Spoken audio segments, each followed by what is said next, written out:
Levítico, capítulo 2. Esse é fácil. Gênesis, Êxodo, Levítico. Olha aí. Mão na roda. Não tem nem como errar. Levítico, capítulo 2, nós vamos ler os 16 versos dele.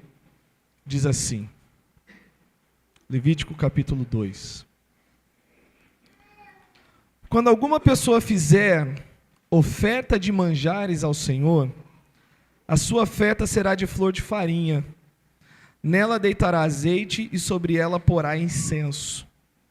Leva-la os filhos de Arão, os sacerdotes, um dos quais tomará dela um punhado da flor de farinha e de seu azeite com todo o seu incenso, e os queimará como porção memorial sobre o altar. É oferta queimada de aroma agradável ao Senhor. O que ficar da oferta de manjares será de Arão e de seus filhos. É coisa santíssima das ofertas queimadas ao Senhor. Quando trouxeres oferta de manjares cozida no forno, será de bolos asmos de flor de farinha, amassados com azeite, e obreias asmas untadas com azeite. Se a tua oferta for de manjares cozida na assadeira, será de flor de farinha sem fermento, amassada com azeite, em pedaços, e partirá sobre ela, deitará azeite, é oferta de manjares. Se a tua oferta for de manjares de frigideira, far-se-á de flor de farinha com azeite. E a oferta de manjares de frigideira, far-se-á de flor de farinha com azeite.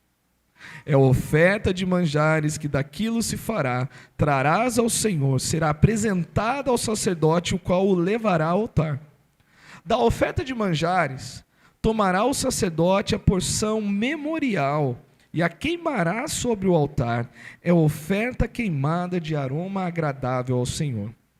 O que ficar da oferta de manjares será de Arão e de seus filhos. É coisa santíssima das ofertas queimadas ao Senhor. Nenhuma oferta de manjares que fizerdes ao Senhor será feito com fermento, porque de nenhum fermento e de mel nenhum queimareis por oferta ao Senhor. Deles trareis ao Senhor por oferta das primícias, todavia se porão sobre o altar como aroma agradável. Toda a oferta dos teus manjares temperarás com sal.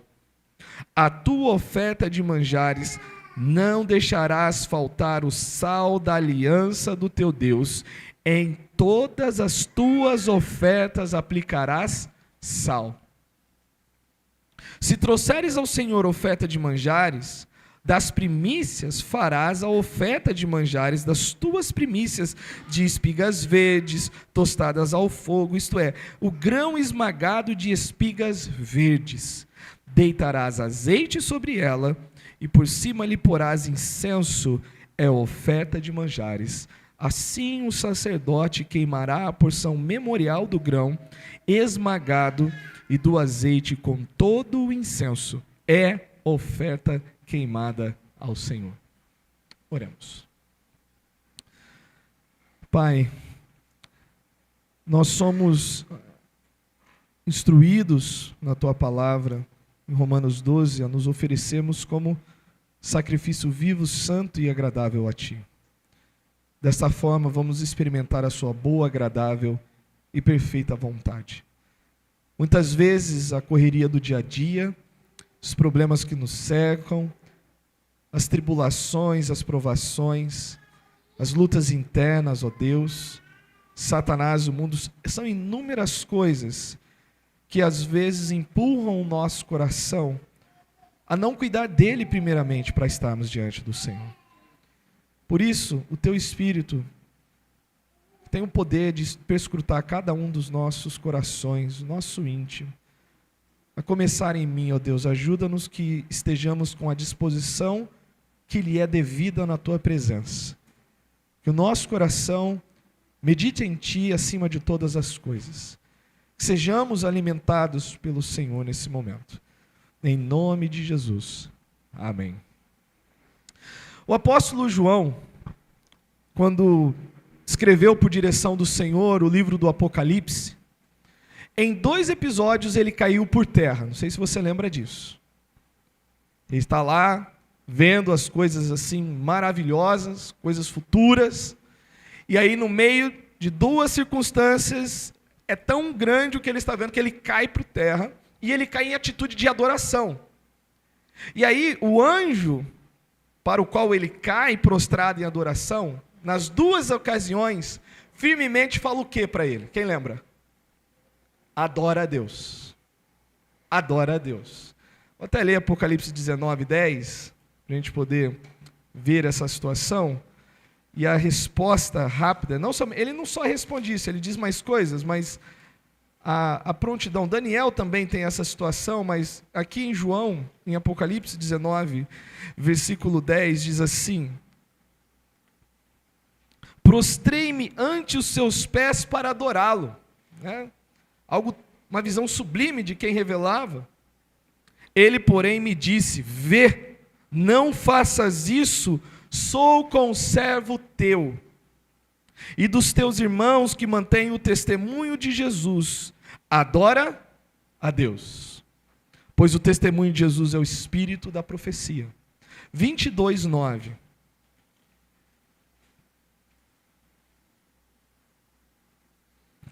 (22:8 e 9), para entender melhor.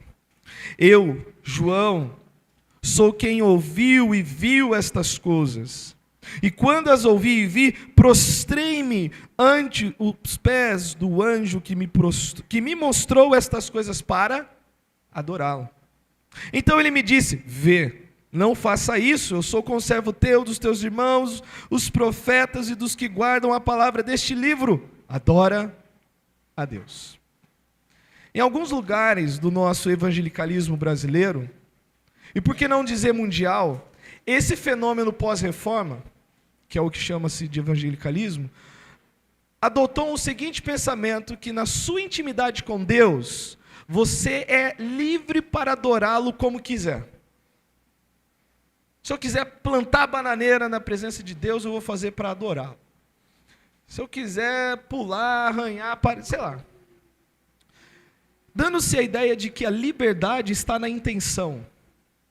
Se você está com uma boa intenção, você é livre, mas, biblicamente falando, liberdade é o que você faz dentro da vontade de Deus. Fora da vontade de Deus, todo mundo é escravo. Não há liberdade fora da direção e da vontade de Deus. Se o Filho vos libertar, verdadeiramente sereis livres. Pelo menos 2 textos são torturados, ou melhor dizendo, invocados, para pautar essa pretensa liberdade de que até pouco tempo atrás isso era chamado, e talvez continue sendo chamado, de adoração extravagante. Eu não sei se você já ouviu essa expressão. Eu sou um adorador extravagante. Já ouviu, Kelly? Kelly já ouviu. Eu sou um adorador extravagante. O que importa é o que está no meu coração. Então, um dos textos que essas pessoas usam é de João 4, 23 e 24, Jesus está falando com a mulher samaritana, eles estão falando de uma situação geográfica e cultural a respeito de qual lugar era o culto, ou o culto seria autorizado a ser prestado, se era na Samaria, que tornou-se a capital de Israel, das 10 tribos, ou se era em Jerusalém, que era a capital das 2 tribos, Judá e Benjamim. E aí Jesus, no meio da conversa, ali no verso 23 e 24, um texto muito usado, diz assim: mas vem a hora e já chegou quando os verdadeiros adoradores adorarão o Pai em espírito e em verdade. Eles só ficam na parte do espírito. E aí eles cortam a verdade, dando a entender de que do jeito que eu quiser fazer para Deus está bom. Não importa a forma que Deus orienta, desde que eu tenha uma boa motivação, uma boa intenção. E o texto continua: porque são estes que o Pai procura para os seus adoradores. Deus é espírito e importa que seus adoradores o adorem em espírito e em verdade. Segundo aos Coríntios 3, 17, que é um outro texto também muito machucado. Tadinho, se esse texto fosse prestar queixa, seriam muitos BOs que ele teria feito. 3,17 de 2 aos Coríntios diz assim: ora, o Senhor é Espírito, e onde está o Espírito do Senhor? aí há liberdade. E aí você é livre. Irmãos, por mais que eu, particularmente, na minha posição teológica, eu tenha uma resistência ao que é chamado, a um documento aí, Princípio Regulador do Culto Cristão, se você não conhece, vale a pena você conhecer para ler. Eu tenho uma certa resistência por questões hermenêuticas, porque o princípio vê mais continuidade entre os testamentos, né? Ele aborda de uma forma como se o culto que é prestado na nova aliança segue os mesmos padrões da velha aliança, até aquela exclusividade do pastor, o sacerdotalismo e por aí vai. Contudo, admito que há um princípio que regule como o adorador deve se aproximar de Deus. Mas que eu não subscreva esse documento, o documento não é de todo, não vou nem dizer errado, né? Não é de todo falho no sentido da sua intenção. Há uma forma correta de se aproximar de Deus. Nós não nos aproximamos ou devamos pensar em nos aproximar de qualquer jeito diante de Deus. E também o que de fato seja verdadeiramente reconhecido como adoração. Há um padrão para isso. O que é, como nós nos aproximamos e o que é verdadeira adoração. Certa vez tem uma igreja chamada Betel, você já ouviu falar de Betel Church? Né? Que de vez em quando estoura lá, tudo que é heresia, e cai para cá e todo mundo consome sem... Aí no meio do culto o pessoal faz pintura profética. Já viu isso? Pintura profética? Tem um monte de coisa. Tocam, bailam, está tendo culto lá e um monte de coisa está acontecendo ao mesmo tempo. Aí você pergunta, isso é adoração? Não há como negar que Levítico é um manual de adoração. Quando a gente chega a Levítico, Deus está dizendo o seguinte: é assim que eu quero. É assim que tem que ser. Quem manda aqui sou eu. Deus falando, lógico, não eu. Não é da forma como você quer, não é da forma como você pensa. E tudo isso daqui tem por propósito treinar o seu coração para uma realidade superior. Lá em Gálatas diz que a lei serviu como um aio, como alguém que treina criancinhas que estão aprendendo. Lembre que o povo de Israel saiu de uma situação de escravidão. Eles eram escravos. Sabiam só a linguagem da violência. Conheciam só o paganismo egípcio no meio de onde eles estavam. Então Deus tinha que começar em todas as áreas, de todos os cantos, cercar Israel de vários princípios e formas que eles pudessem entender o que significa ser o povo de Deus, ter uma vida voltada para Deus. Então não há como negar que Levítico é um manual de oração, basicamente, como que os que reconhecem e conhecem o Senhor devem responder diante do seu ser e das suas ações para os homens. Então, rapidinho para a gente lembrar. No primeiro sermão, que foi oferta de holocausto, vimos que Moisés foi chamado por Deus para mediar essa revelação. Chamou o Senhor da tenda da congregação a Moisés e disse: sendo a oferta de holocausto a primeira instrução concedida, basicamente essa oferta chama a atenção de que a exigência de perfeição dos animais, como também a consumação total da oferta sobre o altar, aponta para uma total consagração. Então a pessoa ela vinha até a tenda da congregação, ou tabernáculo, ela levava um dos 3 tipos de animais e tudo aquilo era consumido no altar. Nada ficava para ele, nada ficava para Arão, tudo aquilo ficava para Deus. E tinha que ser perfeito, não podia ter uma falha. Levítico inicia assim, quando chega em Malaquias já descambou. Já não estão nem aí mais. E aí quando chega no tempo de Jesus, a liderança religiosa já vê uma forma de ganhar dinheiro. Olha, vem cá que eu tenho... Esse teu cordeirinho aqui não é bom não, compra do meu. Lembra os escambos, o templo, os saduceus controlando aquilo. Portanto, adorar a Deus sem uma vida consagrada, dedicada, compromissada, voltada completamente para Deus, seria o mesmo que se aproximar do altar com um animal imperfeito. Por mais que nós não tenhamos esse rito sangrento, sujo e cansativo, que muitas vezes era, a essência da questão é o seguinte: tudo para Deus. Se você não chega para entregar tudo para Deus, você está oferecendo um animal imperfeito. você está chegando de uma forma que Deus não quer que você se aproxime dele. Por isso que nós temos que cuidar do coração, que é o que nós temos falado de manhã. Amarás o Senhor teu Deus de todo o teu coração. Cristologicamente falando, Jesus é o Cordeiro de Deus que tira o pecado do mundo. É Ele quem se ofereceu de uma vez por todas em favor do seu povo. Ele é esse holocausto consumido em nosso favor. O adorador, o ofertante, levava o animal, impunha as mãos e aquilo dava a ideia, é o seguinte: ele vai morrer no meu lugar. Os meus pecados estão sendo passados para ele. Ok. Se na primeira oferta vemos a nossa entrega total a Deus, na segunda, que é essa que nós lemos, a oferta de manjares, pode voltar para Levítico 2, o que nós vemos é o seguinte: se na primeira oferta vemos a nossa entrega total a Deus, na segunda vemos o reconhecimento da provisão de Deus em nosso dia a dia. Não tem sangue nessa oferta. Tem coisas do dia a dia, que tem na minha cozinha e na sua cozinha.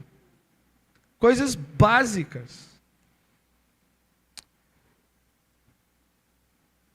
A adoração, ela não se limita à formalidade do culto da religião, como no primeiro oferta. Por exemplo, aquela consagração total. Ela deve alcançar a simplicidade do nosso dia a dia, dos nossos afazeres e do nosso trabalho. E é isso que nós vamos aprender com a oferta de manjares. E temos dois pensamentos bem básicos, né? Eu tenho fugido de ser extremamente teológico, sem prejudicar o texto, mas para que você leia, lembre, entenda e lembre, melhor dizendo, qual é a direção do texto. Qual é a ideia do texto, então? Capítulo 2 de Levítico. Adoramos a Deus em gratidão à sua generosa provisão em nossas vidas, por nos dar tanto o pão nosso de cada dia, como também o pão que desceu do céu. Esse é o resumo do capítulo 2. Nós adoramos a Deus por gratidão à sua generosa provisão em nossas vidas, por nos dar tanto o pão nosso de cada dia, como também o pão que desceu do céu. A gratidão, ela pode ser demonstrada a Deus por meio das coisas simples do nosso dia a dia. Se um lado há um exagero com coisas que de fato não remetem nada ao Senhor, por outro nós podemos pecar e não fazer as pequenas coisas do dia a dia como um ato de adoração a Deus. Como uma forma de reconhecer: Deus tem me visitado com sua graça, com sua bondade, com sua vitalidade. Essa oferta de grãos, ou manjar, como é dito aí, era composta de alimentos preparados com ou sem fogo. Também, diferente do holocausto, essa não tinha uma divisão de coisas caras e baratas. Apenas o básico do dia a dia de um israelita. Na oferta de holocausto tinha para quem podia pagar muito, trazia um boi. Para quem podia pagar mais ou menos, trazia um cordeirinho. Para quem não podia pagar nada, era bem pobre, podia caçar 2 pombinhos, 2 rolinhas e trazer. Ninguém tinha desculpa para não adorar a Deus. Mas nesse caso não tem isso. Nesse caso está acessível a todo mundo. E nós temos, pelo menos aqui, as seguintes categorias de oferta. Como é que você marca o início da instrução de uma nova oferta? Quando aparece a palavra quando. Versículo 1. Quando alguma pessoa fizer. Versículo 4. Quando trouxeres oferta de manjares. No versículo 14. Se trouxeres ao Senhor. São 3 regulamentações para quando aquelas pessoas fossem ao Senhor, o que elas deveriam fazer. Então nós temos primeiro a oferta que não passava por nenhum tipo de fogo. Era apenas um punhado de farinha pura. Então plantava-se o trigo, colhia-se o trigo, moía-se o trigo e moía bem.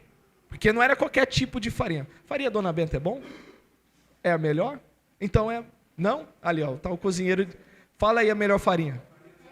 Farinha 00. Se você fosse fazer isso hoje, você não podia chegar com Dona Benta. Você tinha que chegar com farinha 00. A mais fina, a melhor moída, a mais pura de todas. Ela também ela era acompanhada de azeite e incenso. E este incenso, tem 2 palavras para incenso no Antigo Testamento.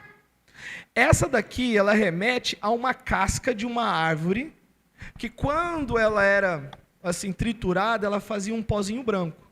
E o nome dessa árvore é Boswellia, né? Se eu não estou pronunciando errado.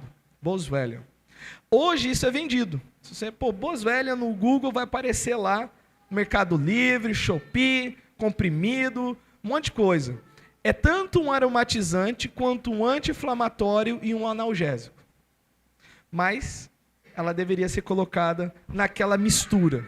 Então pegava-se a flor de farinha, jogava azeite, jogava esse pó branco, misturava e levava para o sacerdote.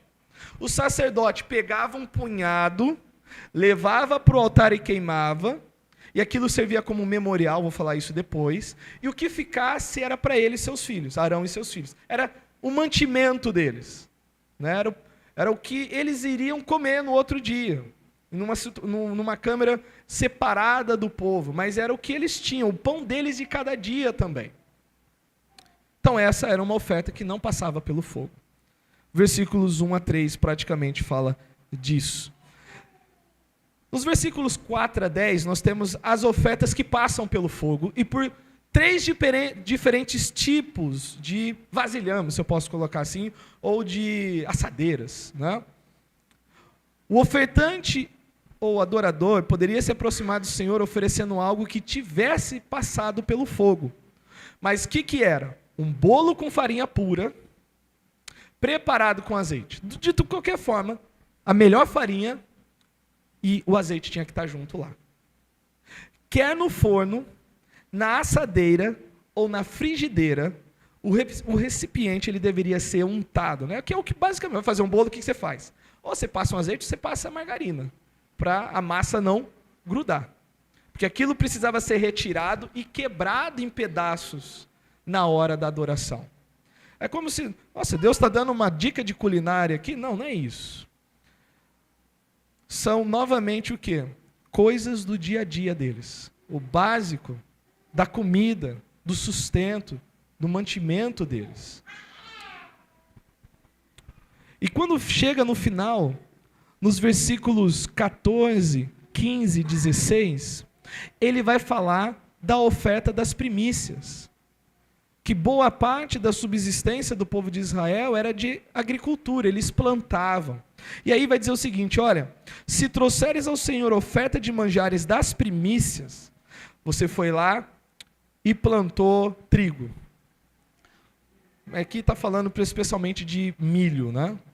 Deu a primeira espiga verde, você já tira, torra, moe e leva ao Senhor. Mostra aquilo. Também poderia ser trazido como oferta algo da plantação, os primeiros feixes, ramos, a primícia do que foi lavrado e estava nascendo. De tudo isso, o sacerdote pegaria uma parte da oferta. Era o seu mantimento. Ele poderia reter. Aí você já vê os filhos de Eli fazendo o quê? Abusando. Os filhos de Samuel, abusando. Né? Pegaria uma parte da oferta e queimaria diante do Senhor no altar, e o que restasse seria para Arão e seus filhos como provisão e mantimento. Esse era o roteiro. Agora, vamos tentar pensar isso. Antes deles estarem diante do Senhor com estas coisas prontas, eles tinham que preparar. E enquanto preparavam estas coisas, o que talvez passaria no coração e na mente dessas pessoas? Eu vou levar isso ao Senhor por causa disso, disso, disso e disso. O tema do nosso sermão hoje é chamou o Senhor a Moisés, e o segundo subtítulo, gratidão. Adoração a Deus envolve consagrar tudo, mas quem consagra tudo vive de gratidão, ou em gratidão a Deus. A oferta de manjares é um lembrete, ou foi um lembrete para o povo de Israel, que é Deus quem estava dando aquelas coisas. Eles vinham até o Senhor e ofereciam aquelas coisas para dizer, Senhor, obrigado, porque foi o Senhor quem deu. Foi o Senhor quem proveu. A gratidão, ela pode ser demonstrada a Deus com pureza. Como assim? Como gratidão demonstrada a Deus com pureza? Sabe aquela história de que Deus vê o coração? Muita gente usa isso também como argumento para adorar a Deus de qualquer forma. Não, mas Deus está vendo o meu coração. E é aqui onde nós não podemos nos enganar. Se Deus vê o nosso coração, nós estamos perdidos. Visto que Deus vê, não é se Deus vê, visto que. Tá? Ele sabe as nossas motivações melhor do que nós mesmos. Nós nos enganamos muito fácil. Nós somos facilmente enganados e facilmente nos enganamos. E até no momento da adoração, nós chegamos cegos pelo engano. Quer ver um exemplo? Ananias e Safira. Eles foram levar uma oferta. Eles venderam o campo e foram levar. Vendemos por 10 mil, mas não. Nós vendemos por 5. Deixa 5 guardado. Não vamos falar que vendemos por 10, não, porque não tinha necessidade disso. Quantas e quantas vezes nós participamos da adoração enganados em nosso coração? E uma das coisas que pode levar a essa falta de vigilância é não sermos gratos. Porque para você ser grato, você tem que ser vigilante. Você tem que prestar atenção nas coisas que Deus está fazendo. Nós temos que lembrar das coisas que Deus tem feito. Salmo 103.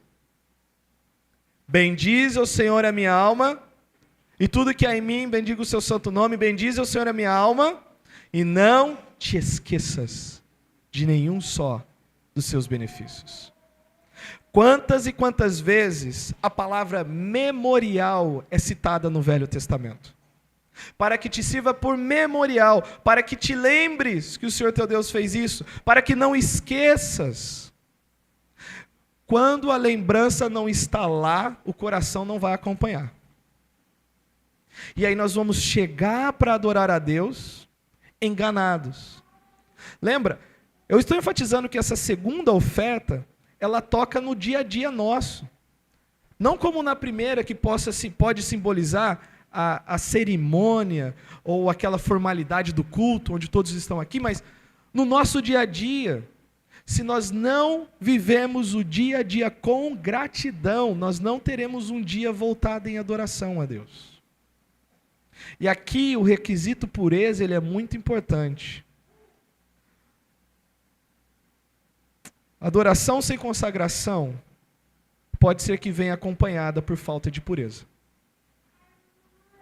E lá em 1 de João 3,3, o contrário é verdade. Aquele que se consagra é o que se santifica. 1 João 3,3 diz assim: e a si mesmo se purifica todo o que nele tem esta esperança, assim como ele é puro. Tá, mas aonde está a pureza ainda no texto? O Senhor está falando de pureza. Então, primeiro, a flor de farinha era a farinha mais pura, a mais moída. Não vou dizer a mais cara, mas a mais excelente. Tal como o ouro é provado e as impurezas são retiradas, essa farinha era a melhor farinha apresentada. Pureza. Uma segunda questão é que a oferta ela não poderia ser acompanhada de 2 elementos aqui, fermento e mel. E nós sabemos o que tipifica o fermento. O fermento é uma lembrança do pecado. Êxodo 12:15, volte alguns versículos. Êxodo 12:15.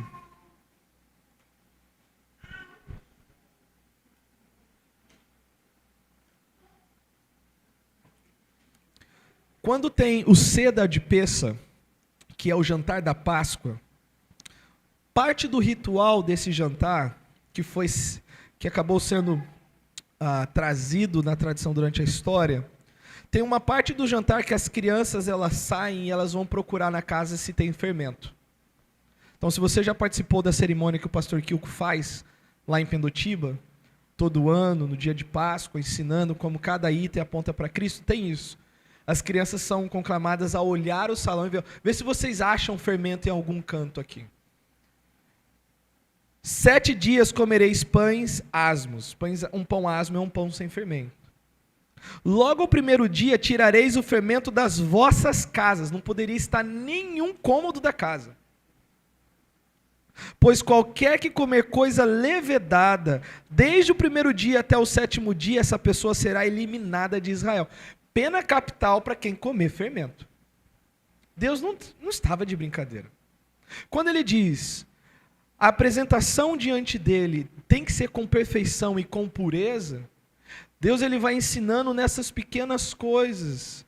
O quão perfeito ele mesmo é. A questão é, nós não podemos atingir esse padrão. Você não pode atingir esse padrão. Como é que você se apresenta puro perante Deus? Quem está sem pecado agora? Nós precisamos de um mediador. Nós precisamos de um salvador. Nós precisamos de alguém que se interponha da maneira que Deus requer. E esse não sou eu e não é você. Não somente isso, quando chega em Mateus 16:6,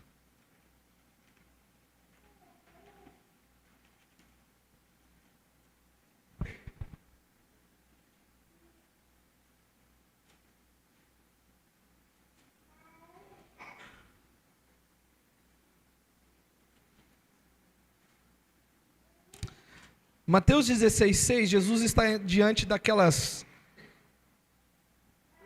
perturbadores, né? Aqueles que queriam pegar Jesus de qualquer forma. E aí diz assim, e Jesus lhes disse, vede e acautelai-vos do fermento dos fariseus e saduceus. Eles, porém, discorriam entre si, dizendo, é porque não trouxemos pão? Percebendo-o, Jesus disse, por que discorreis entre vós, homens de pequena fé, sobre não terdes pão? Não compreendeis ainda, nem vos lembrais dos 5 pães e 5 mil, dos 5 pães para 5.000 homens, e de quantos cestos tomastes? Nem dos 7 pães para 4.000 homens, e de quantos cestos tomastes? Como não compreendeis que não vos falei a respeito de pães, e sim acautelai-vos do fermento dos fariseus e saduceus? E então entenderam que não lhes dissera que se acautelassem do fermento de pães, mas da doutrina dos fariseus e saduceus. 1 Coríntios 5:8.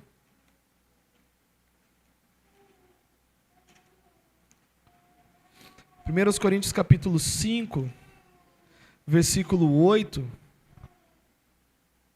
Vamos ver o versículo 6, 7 e 8. 1 Coríntios 5, 6, 7 e 8. Não é boa a vossa jactância. Não sabeis que um pouco de fermento leveda toda a massa? E a ideia era o seguinte, tinha uma pessoa em pecado e eles estavam nem aí. E aquela pessoa em pecado poderia motivar outros mais a ficarem em pecado na igreja. Lançai fora o velho fermento para que sejais nova massa, como sois de fato sem fermento. Pois também Cristo, nosso Cordeiro Pascal, foi imolado. Por isso celebremos a festa não com o velho fermento, nem com o fermento da maldade e da malícia, e sim com os asmos da sinceridade e da verdade.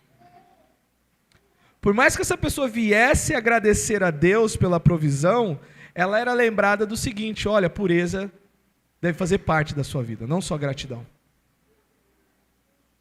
Por último, Gálatas 5:9.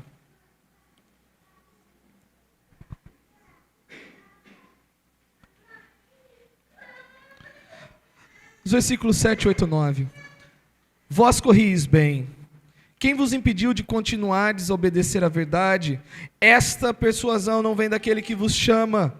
Um pouco de fermento leveda toda a massa. Flor de farinha não podia ter mel e nem fermento, e uma das coisas era que também as religiões pagãs, alguns historiadores dizem que o culto era com elementos fermentados, então era para distinguir Israel das demais nações. Mas sabemos que dentro do sistema israelita, o fermento ele tem essa lembrança do pecado. Também a oferta deveria ser temperada e preparada com azeite. O que é o azeite? A lembrança de quem? Do Espírito Santo. Nós somos santificados, nós somos convencidos de pecado, nós somos arguidos, né? a não entristecer o espírito, a não abafar o espírito. Nós somos arguidos a enchermos-nos do espírito. Não somente a pureza, não somente a noção de que Deus recebe uma adoração sem pecado, mas Ele não vai receber nada fora do espírito. Aí sim nós podemos invocar o texto de João. Mas os seus adoradores o adorarão em espírito e verdade. E aonde há o espírito, há liberdade. Se eu e você não andarmos no espírito, nós não vamos adorar a Deus da forma devida. E por isso, nas coisas do dia a dia, no simples, nessa comidinha bem simples que está sendo mostrada aqui, a lembrança para nós é que a adoração a Deus, no nosso dia a dia, ela tem que ser pura e tem que ser espiritual. O coração tem que ser voltado para Ele. Nós podemos ler, por exemplo, Êxodo 35, 28. A gente precisa passar por essas referências para lembrar. Há muitos textos que falam sobre o azeite. Mas uma questão interessante, que vai ser mencionada aqui, 35, 28, é uma das funções que o azeite tem, ou tinha no meio da cultura, que não era somente ali para dar a liga, o sabor, mas era de iluminar. Era aquilo que os ajudava a enxergar no escuro.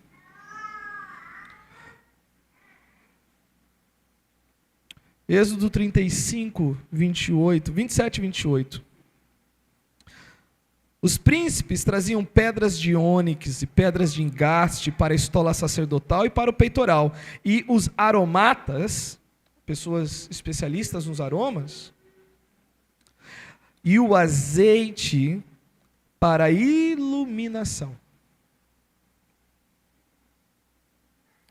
E para o óleo da unção e para o incenso aromático. Da onde vem a nossa verdadeira visão de como é que Deus deve ser adorado? Do Espírito Santo. Não do extravagante, não daquele que arrebanha multidões, não daquele que grava muitos CDs, não daquele que rola, que pula, que corre, que chora, mas daquele que anda no Espírito.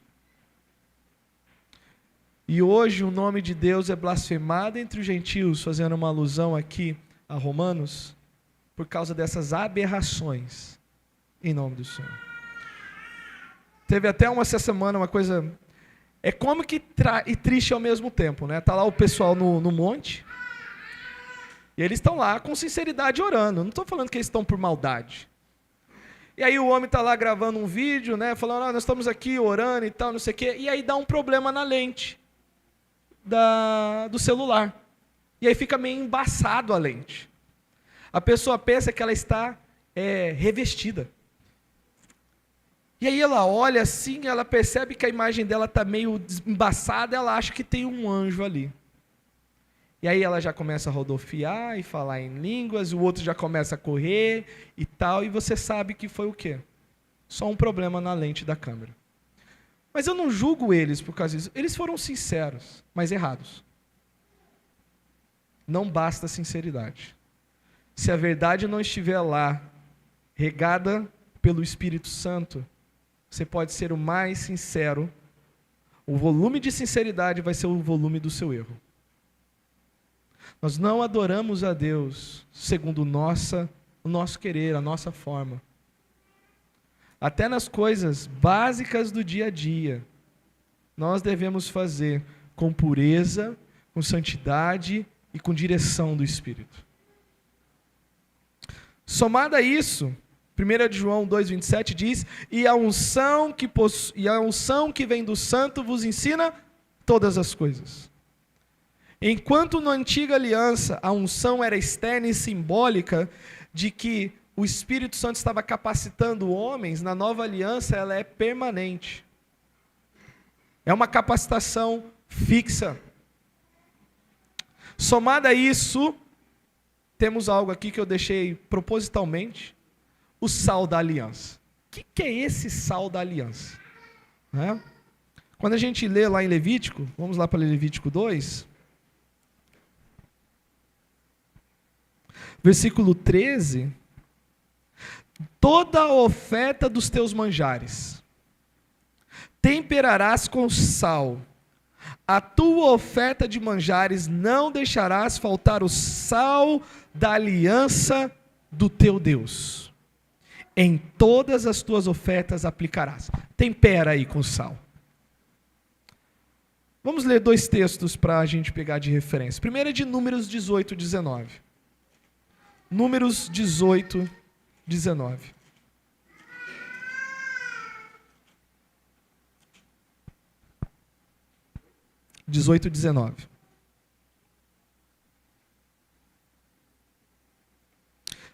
Todas as ofertas sagradas que os filhos de Israel oferecerem ao Senhor, dei-as a ti e a teus filhos e a tuas filhas contigo, falando aos sacerdotes, olha, vocês são sustentados pelas ofertas.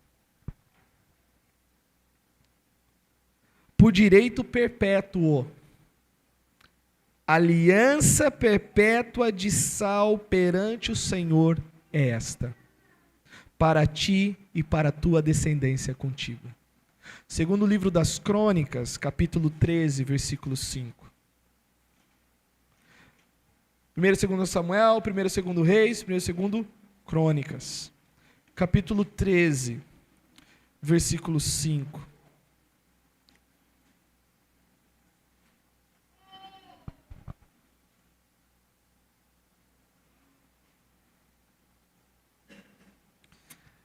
Esse daqui é um dos textos que faz nos pensar por que Israel está de pé como está. 13:5. Não vos convém saber que o Senhor Deus de Israel deu para sempre a Davi a soberania de Israel, a ele e a seus filhos por uma aliança de sal? Há 2 versões sobre essa ideia do sal. Uma é que a aliança firmada com sal era quando as pessoas pegavam um punhado de sal e um jogava no potinho do outro. Eu tenho um potinho de sal, você tem um potinho de sal, nós vamos fazer uma aliança, eu pego, põe no seu, você pega do seu, põe no meu, e a ideia é que quando nós pudermos retirar o sal que cada um colocou no pote do outro, a aliança é desfeita. Tem como? Essa é uma das interpretações. A outra é a ideia da preservação. O sal preserva. Ele tem, não só tempera, mas ele mantém o estado. Enquanto o fermento muda o estado da coisa, por isso ele não poderia ser usado na adoração, o sal ele preserva o estado. Dando a ideia de que Deus é quem preserva aquela aliança. É Ele quem vela por aquela aliança. É Ele quem cuida daquela aliança. De qualquer forma, nós temos uma aliança com Deus. Nós temos um compromisso com Deus. Quando nós nos aproximamos dele em adoração, não é só no dia solene, apesar que todos os dias são solenes. O dia do Senhor não é só o domingo. Mas em cada afazer, por mais simples que seja, até no fazer um bolo, façamos com gratidão, com pureza e com uma atitude de adoração, porque foi Deus quem deu. Foi Deus quem providenciou. Mas isso também chama atenção para uma outra questão, que é até delicado falar, que parece que eu estou advogando em causa própria, da manutenção da casa ou do serviço do Senhor. Não há como pensar em adorar a Deus retendo daqueles que estão ministrando em nome de Deus, como no caso dos sacerdotes aqui. Eles irem e compartilhar era uma forma de manter aquele sistema funcionando, não pelo sistema em si, mas uma forma de Deus cuidar. Lá em Gálatas 5, no Gálatas 6 nós já tratamos isso, né? Fazei participantes de todas as coisas boas aquele que vos instrui na palavra. Por mais que nós não tenhamos o pensamento ou a doutrina do dízimo, isso não significa que a sua adoração não passe pelo seu bolso, não alcance o seu contra-cheque. E especialmente, se a gente for pegar aqui na questão da primícia, de você pôr Deus em primeiro lugar, chegou, Deus proveu, Deus primeiro. Se essa ordem for invertida, nós sempre vamos ficar correndo atrás do prejuízo, porque Deus nunca é o primeiro lugar. Quando o povo voltou do exílio, acho que é o livro do profeta Amós, no capítulo 1 ele diz, olha, não é tempo de habitardes em casas apaineladas, enquanto a casa do Senhor está destruída. E a ideia é o quê?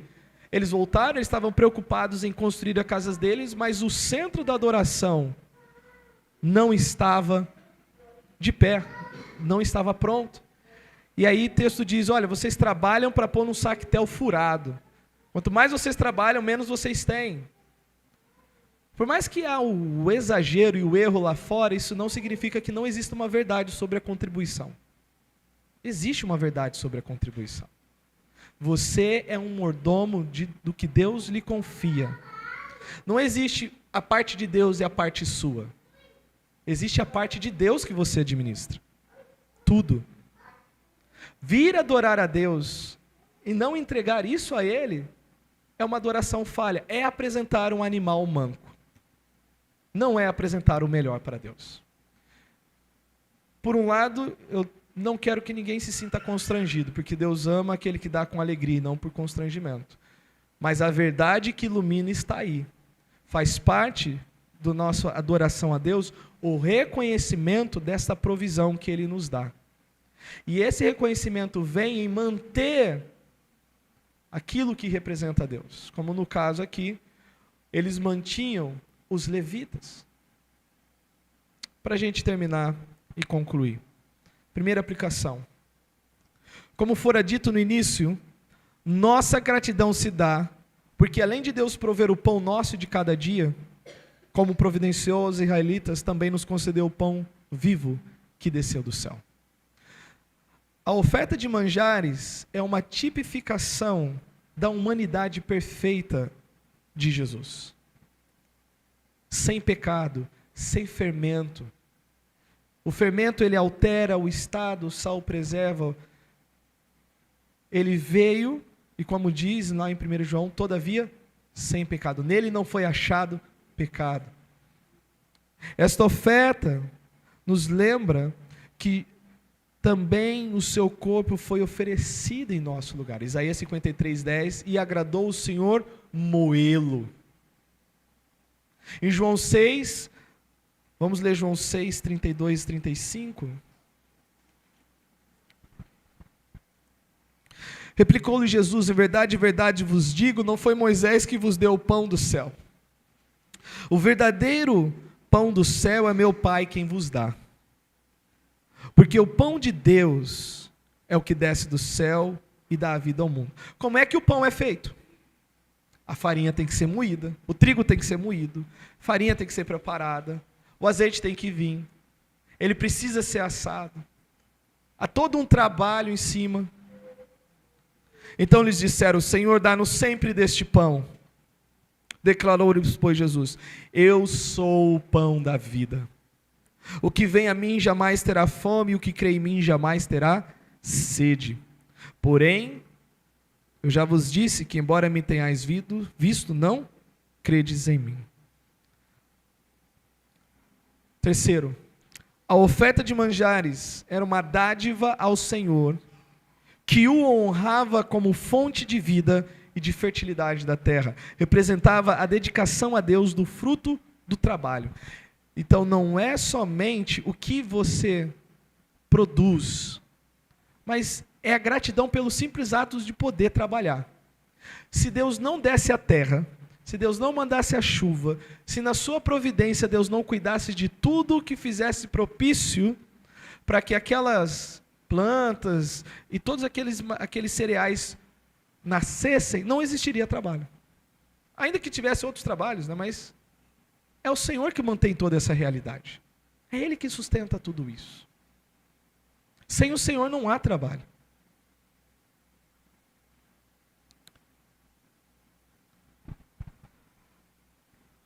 O israelita era chamado para ser santo e separado do mundo quando ele não deveria oferecer a oferta com fermento. Nós também somos chamados para sermos santos e distintos deste mundo maligno. 1 de Pedro 1,16, nós já estamos finalizando. 1 de Pedro 1,16.